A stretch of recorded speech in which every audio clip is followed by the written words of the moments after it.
This is Bloomberg Law with June Grasso from Bloomberg Radio. Before last Friday, Donald Trump would frequently rail against advice columnist June Carroll and her claims that he sexually abused her. And I'm going to go to it, and I'm going to explain. I don't know who the hell she is. I have no idea. They called me up years ago, and they said, do you know about this woman 25 or 30 years ago? She doesn't even know the date, the time, the month, the season. She has no idea. And though Trump did go to the trial, he didn't get a chance to explain that or much of anything else on the stand. And since a jury delivered a stunning $83.3 million verdict against him on Friday, there's been, perhaps just as stunning, silence from the former president on the subject. It took only 3 hours of deliberations for the Manhattan federal jury to return the verdict in the trial in which Carroll claimed Trump defamed her when he denied he sexually assaulted her. The award includes $18.3 million in compensation for harm caused to Carroll's reputation, plus $65 million in punitive damages to penalize Trump and deter him from engaging in any future defamation. Trump has called the verdict absolutely ridiculous and says he'll appeal. Joining me is former federal prosecutor Robert Mintz, a partner at McCarter English. So the descriptions of Trump's behavior in the court are off the chart, shaking his head, muttering as June Carroll testified, sparring with the judge who threatened to kick him out of the courtroom, and then this drama of storming out of the courtroom during her attorney's closing argument. Do you think that contributed in any way to the jury's verdict? Well, I think that it did, because what typically happens is that jurors form a bond with the presiding judge. The judge has time to talk to them during the trial. He sometimes will make general small talk with them while they're waiting for the trial to begin, and they form a bond with the judge, and they look to the judge as the arbiter of how this proceeding ought to go forward. They see that the judge controls the courtroom, the judge makes the decisions, and if jurors see a defense lawyer or a defendant acting in a way that seems to disrespect the judge and disrespect the process, often juries will find that distasteful, and that's not good for the outcome of the defendant. Also, it played into Carroll's closing arguments. She argued that Trump acted as if the law didn't apply to him and said that this trial is about punishing him for the malicious nature of his attacks right up to and including this trial. It's all about getting him to stop once and for all. So she played into his behavior in the courtroom. No, that's exactly right. From the plaintiff's side of the case, this couldn't have played out any better, because what the plaintiff's lawyer was arguing is that Mr. Trump was asserting the rules that apply to everybody else do not apply to him. And rather than sit there stoically in the courtroom when these accusations were being made against him, even though they were extremely distasteful, his conduct suggested very much what the plaintiffs were arguing here, which is that he does not believe that the rules did apply to him. So in many ways, he reinforced exactly the theme that the plaintiffs' lawyers were trying to establish throughout the trial. And, Trump does brag about his wealth. That's been going on for as long as I can remember. It seemed to backfire on him, though, because June Carroll's lawyers played part of a deposition, Trump's deposition, in the lawsuit by the New York Attorney General, Letitia James, where he said, "We have a lot of cash. I believe we have substantially in excess of $400 million in cash, which is a lot for a developer." And then Carroll's attorney shot back in closing arguments that you can consider Donald Trump's wealth. Billions of dollars is just a drop in the bucket for Trump. So maybe that's where that huge punitive award came from? Well, I think you're right, because what the plaintiffs were arguing is that what this trial was about was trying to deter Donald Trump from making future statements that defamed June Carroll. And the only way to do that, according to the plaintiff's lawyer, was to return a verdict with a penalty, a financial penalty that was significant enough that it would actually get former President Trump's attention and deter him from making those future comments.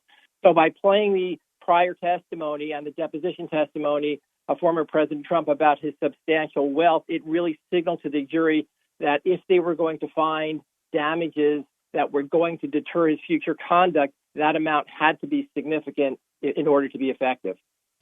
He hasn't said anything so far about the verdict, which is sort of astonishing. Maybe it worked.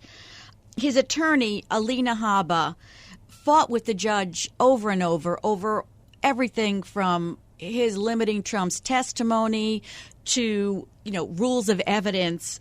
She also fought with the judge in the New York Attorney General's case. Why argue with the judge? Is she perhaps thinking that it might be a point on appeal?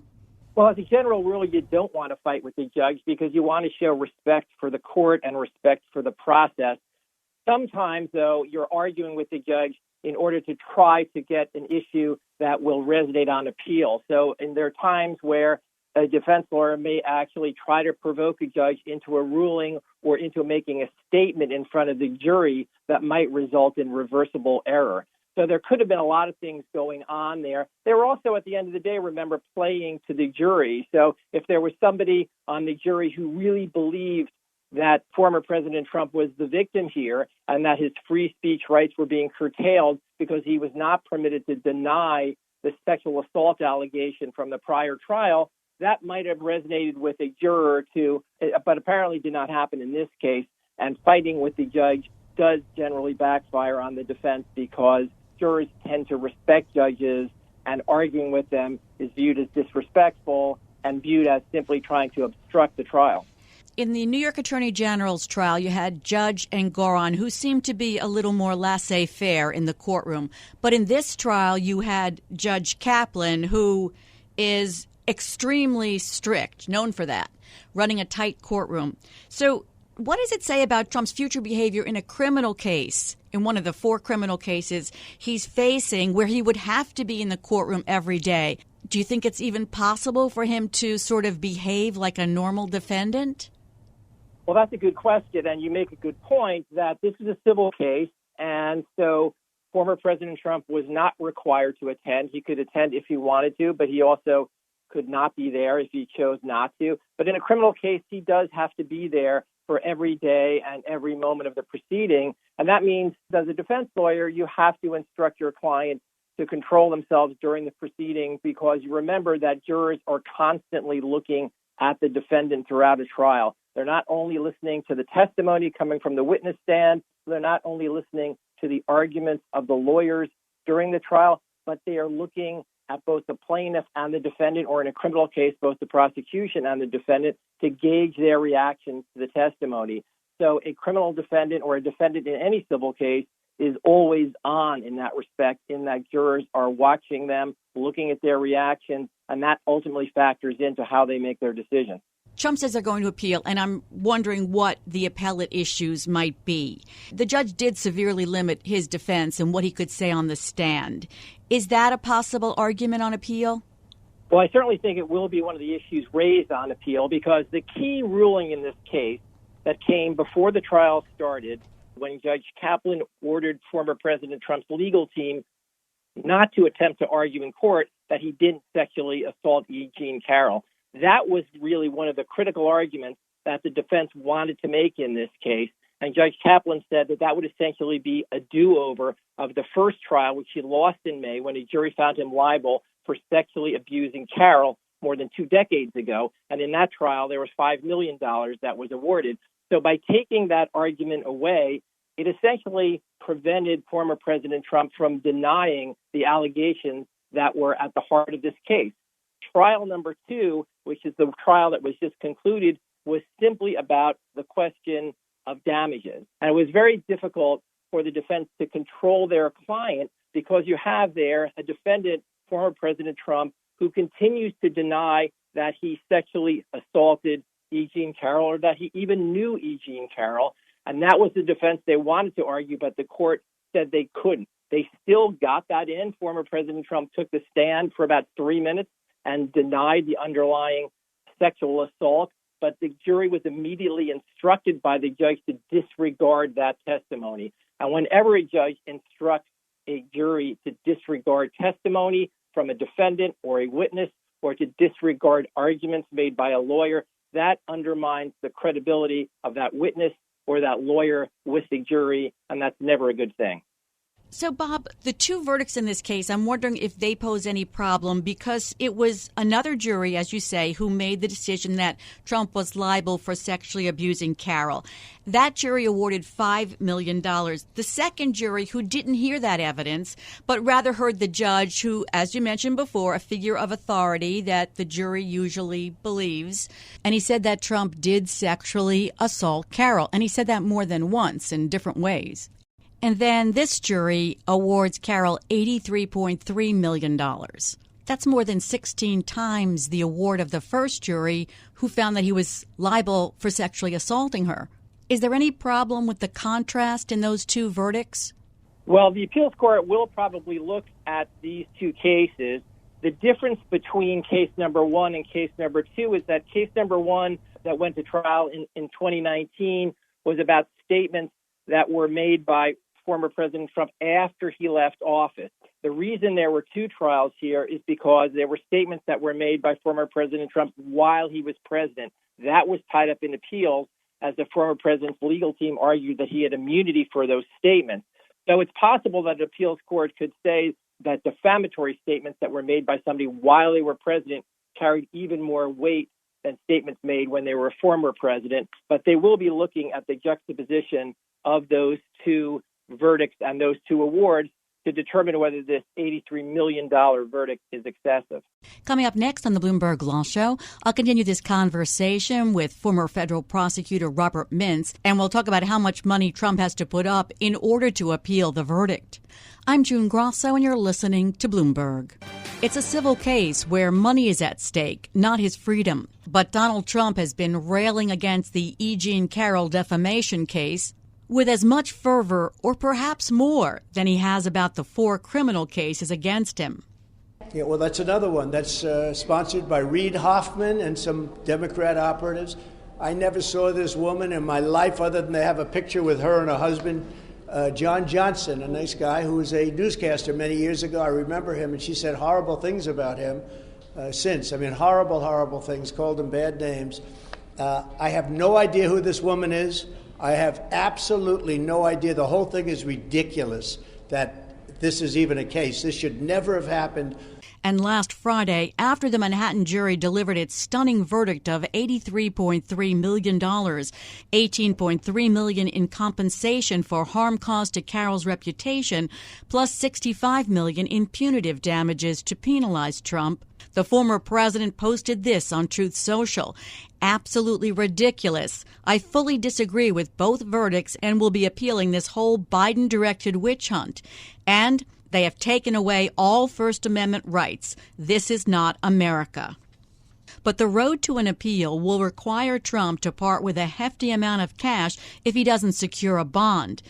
If Trump decides to put money in escrow in lieu of a bond, it could amount to as much as 110% of the judgment. On top of that, a verdict is expected this week in New York civil fraud trial, which seeks the return of $370 million in illegal profits Trump allegedly made by lying to banks about his wealth to get better terms on loans. I've been talking to former federal prosecutor Robert Mintz, a partner at McCarter English. Bob, we discussed Trump appealing based on the way the judge limited his defense. Any other appellate issues you see? Judge Kaplan made a number of significant pretrial rulings that really hemmed in the defense here, which will likely form the basis of an appeal. He barred Trump and his lawyers from making arguments at trial concerning Carroll's choice of lawyer and the fact that her litigation was financed by somebody with close ties to the Democratic Party. He also barred the defense team from presenting arguments concerning Ms. Carroll's past romantic relationships and really prevented the defense from focusing on E. Jean Carroll and more focusing on the statements that were made by former President Trump. Now, the heart of the defense here at this trial was ultimately that the statements made by former President Trump did not actually damage her reputation, but enhanced it. So the defense argued that E. Jean Carroll was essentially down on her luck, that the money she was making as an advice columnist had essentially dried up, and that she made these claims only to try to restart her career, and that ultimately, by making these statements, she actually became more famous and actually increased her reputation and her earning capacity. Ultimately, the jury did not accept that. They were able to hear testimony about threats that were made against her, and obviously the falsity of those statements was something that they took into account in terms of reaching their verdict here. But those will be issues that I expect will be raised on appeal as well. And Trump might also raise on appeal the damages calculation that the defense wanted the judge to instruct the jury on. Tell us about that. One of the other interesting arguments raised by the defense on the question of damages was whether or not the court should adopt a gross versus net view of the damages. In other words, the defense was arguing that even if the statements were defamatory, the court needed to look at the total impact of those statements to determine damages. So in other words, it's possible, they argued, that a defendant could make a defamatory statement that injured someone's reputation in one part of the community, but actually enhanced it in another. So they were trying to argue that while you could point to people who supported President Trump and say that her reputation was damaged by the statements that he made about her, in other parts of the community, her reputation was actually enhanced. She became essentially a celebrity over this case. And they did point to the fact that well-known people were coming to her aid. Suddenly, everybody knew who she was. And they asked the judge to look at that issue and in determining damages to instruct a jury that they had to consider not just the gross damages, but they had to take whatever the gross damages were and then discount them by the portion of the population who actually would view her reputation as having been enhanced by these statements, not simply damaged by them. Bob, before we get to the mechanics of an appeal, explain the basics here. Some people say, well, Trump was just trying to defend himself. It's his First Amendment right to say that I didn't commit that crime. And in fact, there was no criminal conviction. I mean, these are all civil cases. And so the first jury found him liable for sexually assaulting E. Jean Carroll by a preponderance of the evidence. That's a little more than 50%. Whereas if it were a criminal case, a jury would have to find him guilty beyond a reasonable doubt. As you say, former President Trump was never charged criminally in this case, obviously. He was never convicted of sexually assaulting or raping E. Jean Carroll. And in this trial, he was not allowed to stand up in front of the jury and deny the underlying charges about this case. And that was what he found frustrating and then ultimately unable to do. So the question is, why was he unable to defend himself? From the defense standpoint, they argued that it was essentially a free speech right, that he ought to be able to say that he never sexually assaulted her. But the judge in this case ruled that that decision had already been made. In the first trial, where that issue was addressed, former President Trump decided not to take the stand. So he never defended himself in front of the jury, and he was trying to do that for the first time in the second trial. But the judge ruled that he wasn't permitted to do it. That would essentially be a do-over. So the question that raises in many people's minds is, why were his comments defamatory? And what it basically boils down to is that you can defend yourself against an accusation by denying that you did something. So former President Trump could have said in the first trial and could have said even in his statements that formed the basis of this trial that he did not commit the sexual assault that E. Jean Carroll had alleged that he did. But the defamation comes into play because what he cannot do is then impugn her motives, and that's what happened here. He can't, for example, say that she lied for monetary gain or that she lied for other reasons. You can say that you didn't do something, but you can't say that the other person did something that they didn't do. And that was what this case was ultimately about. Trump says he's going to appeal, but he can't just file papers. First, he has to put up some money. Explain that process.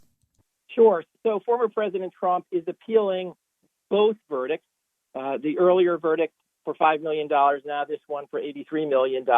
And he has two options, basically. He can pay the money into the court system, which is what he did for the $5 million verdict. He simply paid that into the court system, and that money is held by the court while the appeal is pending.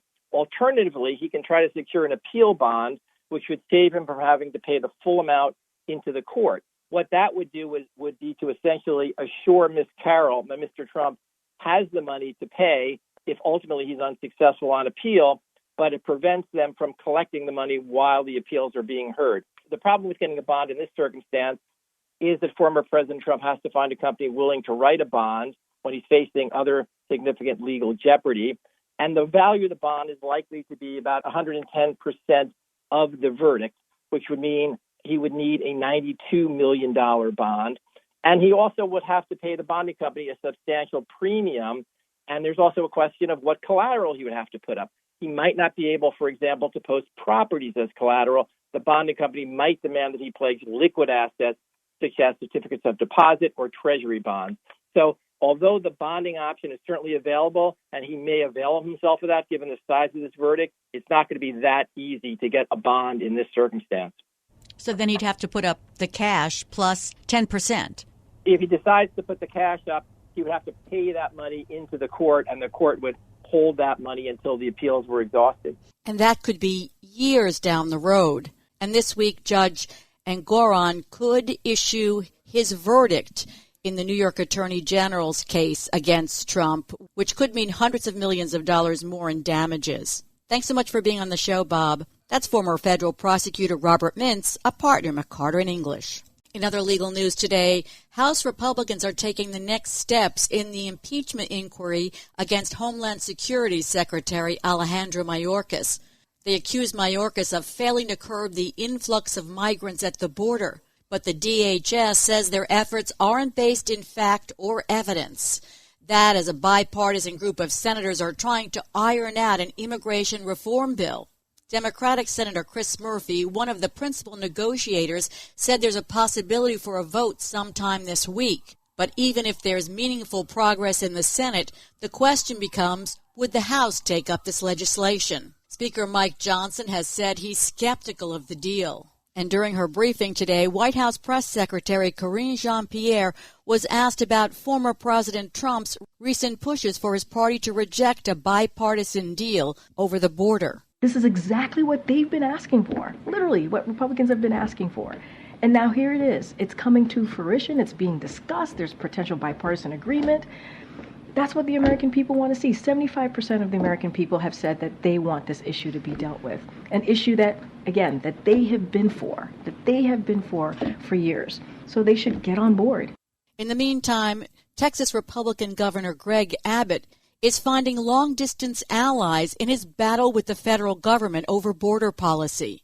Last week, the Supreme Court said that U.S. Border Patrol agents may legally cut the razor wire the state of Texas has put up along the Rio Grande. But here's what a defiant Abbott told Bloomberg News.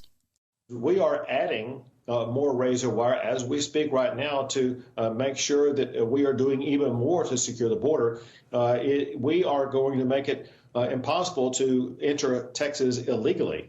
And that includes maintaining the National Guard on the border, building more border wall, just like what President Trump put up, as well as extending the razor wire wall in the state of Texas.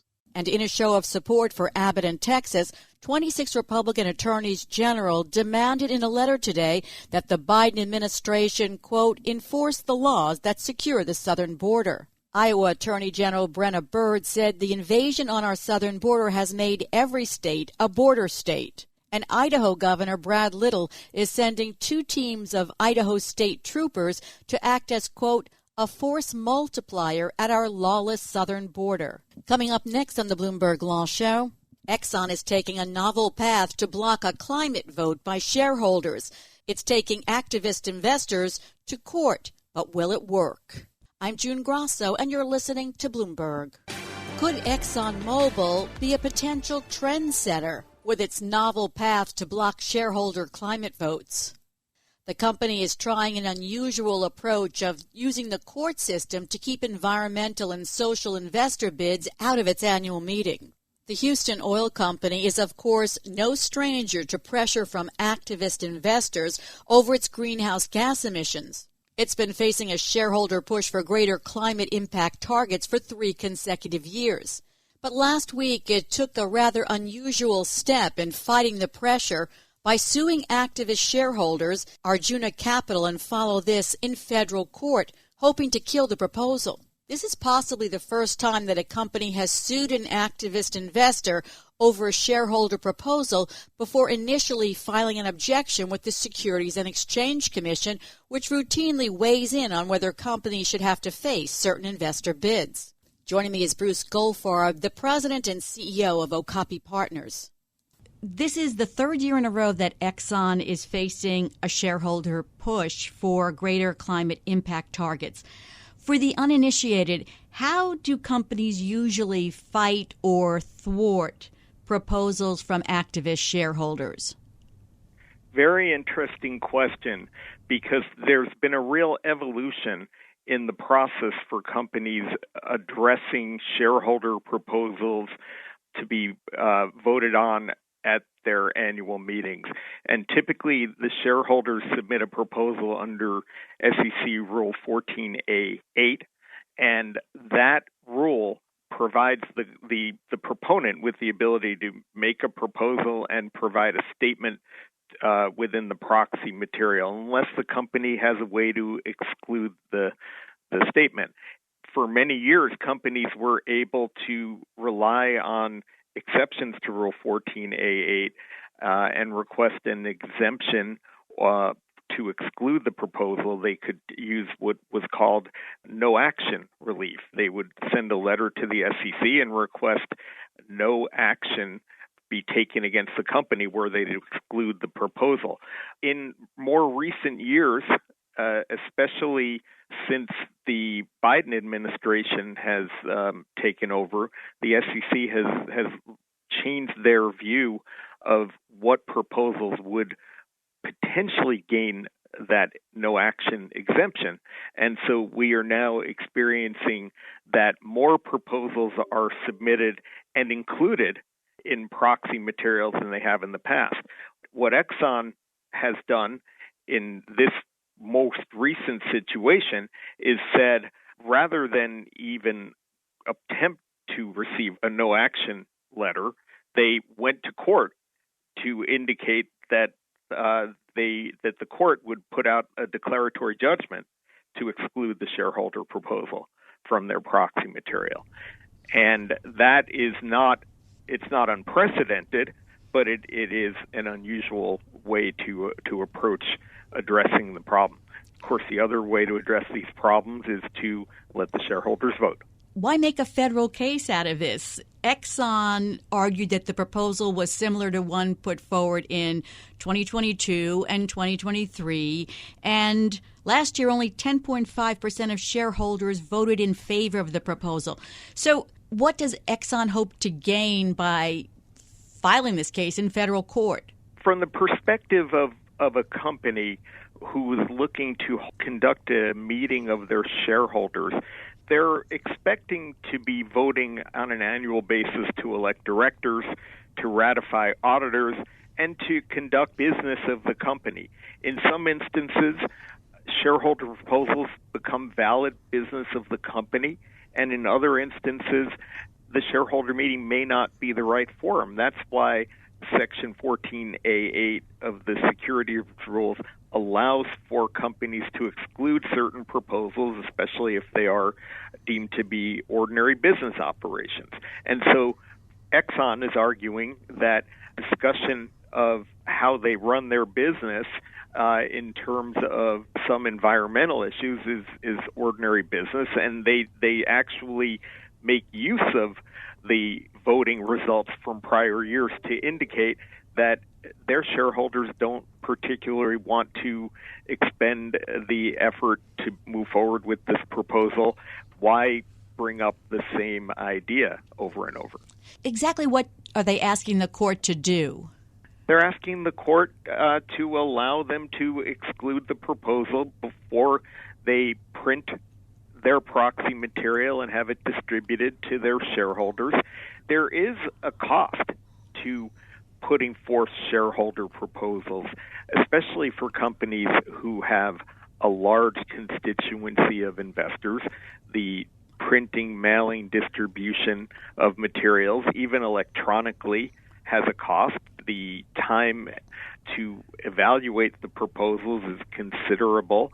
And in this instance, Exxon is arguing that this proposal is not fully relevant to the business that they do. Now, certainly there are investors who disagree. There are investors who vote for the proposal. But there is, in many instances, a time and place to bring forth your issues as an investor, and ultimately the challenge becomes one of floodgates. And I use the term ironically if we're talking about an environmental issue, but here it's more of the floodgate of when and to what extent can an investor put forth a proposal. How many proposals should a company have to address? How do they address them? What will be the voting? It can become unwieldy.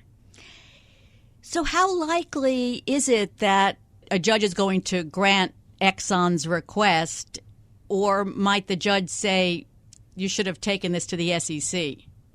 That's difficult for me to predict. It hasn't been a very common practice for companies to go directly to court, although it certainly has occurred in the past. And for example, in 2010, Apache Corporation went directly to court instead of to the no-action process to ask that the court determine that a proposal from a very active gadfly investor not be submitted to their shareholders, and they won that suit. But there have been other cases where the courts have turned down corporations and dismissed the lawsuit, and so it's hard to say at this point. Do you see this as a particularly contentious proxy season? It is a challenging proxy season, June. We have so many situations where there are investors who are active in the companies in which they own. We are experiencing some potential proxy fights at very large companies, including Starbucks and Disney. And we're also seeing shareholders make use of this 14A8 process to submit proposals dealing with environmental matters and social matters and governance matters and political matters. And so it will be an active year, and because we are in a year where there are great disagreements in the political sphere and some of the business matters have become political, there'll be a lot to see. As far as opposition to some investors' recent emphasis on ESG, environmental, social, and governance issues, is that coming up a lot? Well, it's a very interesting time to talk about ESG together, because the concepts of putting the E and the S and the G together for some investors create a construct that is problematic. And for other investors, there have been evolution in thought. So a few years ago, it was very significant to many investors that companies were able to address the issues that were combined in an ESG basis.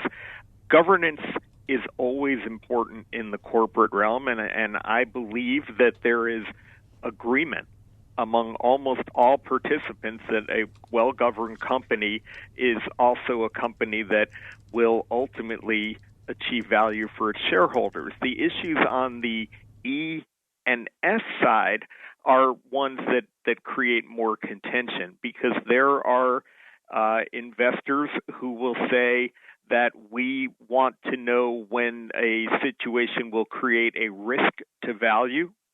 And in those instances, we could be very supportive of a proposal that deals with natural resources or environmental matters. Same could be said for the S component, whether human capital matter, a workforce matter, a labor issue can create risk to value for a company, then investors can be supportive. But there is this also a view, this anti-ESG view, that says the proposals are decoupled from value creation in the company, and then those investors won't be supportive. We, as as a firm that reaches out to shareholders and effectively runs election campaigns on behalf of companies and investors, we experience the views of all of these participants, and we help our clients understand the most effective methodology for achieving their goals. Do you think that if Exxon succeeds here, more companies will go to court? Undoubtedly. If there is one thing that you do notice in the corporate world, a successful campaign potentially leads to another campaign. Thanks so much, Bruce. That's Bruce Goldfarb, President and CEO of Okapi Partners. In Supreme Court news today, March is shaping up to be a blockbuster month at the court. The battle over the availability of medical abortion will be argued at the court on March 26th, one of several high-profile cases the justices will hear during their March sitting. They'll consider whether the federal government went too far in easing access to mifepristone, one of two drugs used to end early-term abortions. In the calendar released today, the justices also scheduled arguments for March 18th in a dispute over the Biden administration's efforts to combat online misinformation regarding COVID, election fraud, and other hot-button issues. A group of social media users and states say federal officials coerce social media platforms to censor certain content. And also on March 18th, they'll hear a First Amendment dispute involving the National Rifle Association. And it's the Progressive American Civil Liberties Union that's representing the NRA in a challenge to New York officials' alleged attempts to pressure insurance companies and other financial institutions into blacklisting the gun rights group. And that's it for this edition of the Bloomberg Law Podcast. Remember, you can always get the latest legal news by subscribing and listening to the show on Apple Podcasts, Spotify, and at Bloomberg.com/podcast/law. I'm June Grasso, and this is Bloomberg.